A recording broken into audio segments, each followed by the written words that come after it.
পুরী সমুদ্রপ্রেমী পর্যটকদের কাছে এক অতি জনপ্রিয় নাম। আর হবে নাই বা কেন, এখানে আসার জন্য তো রয়েছে একাধিক আকর্ষণীয় জিনিস।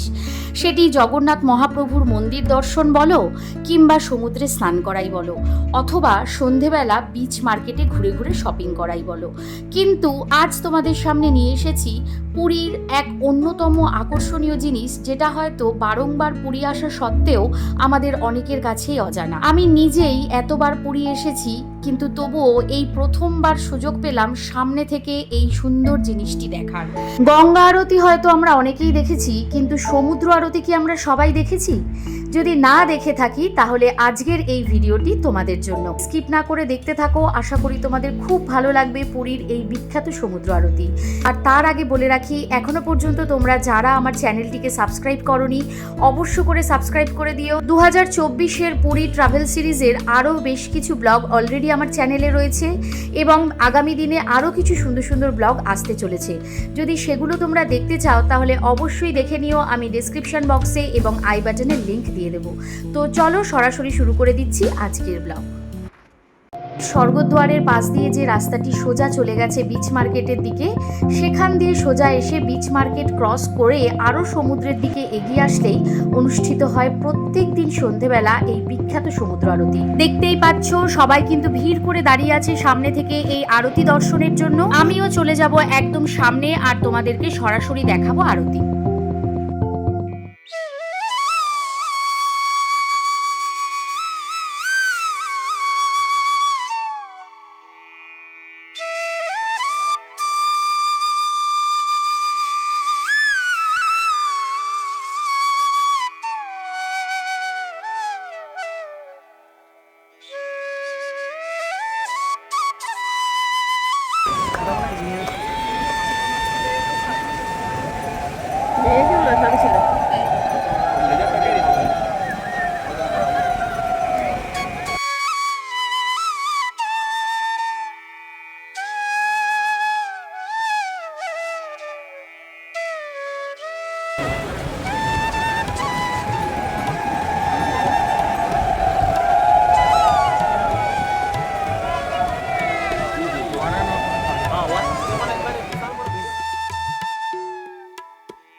তো বন্ধুরা, দেখতেই পারলে কত সুন্দরভাবে অনুষ্ঠিত হলো পুরীর বিখ্যাত সমুদ্র আরতি।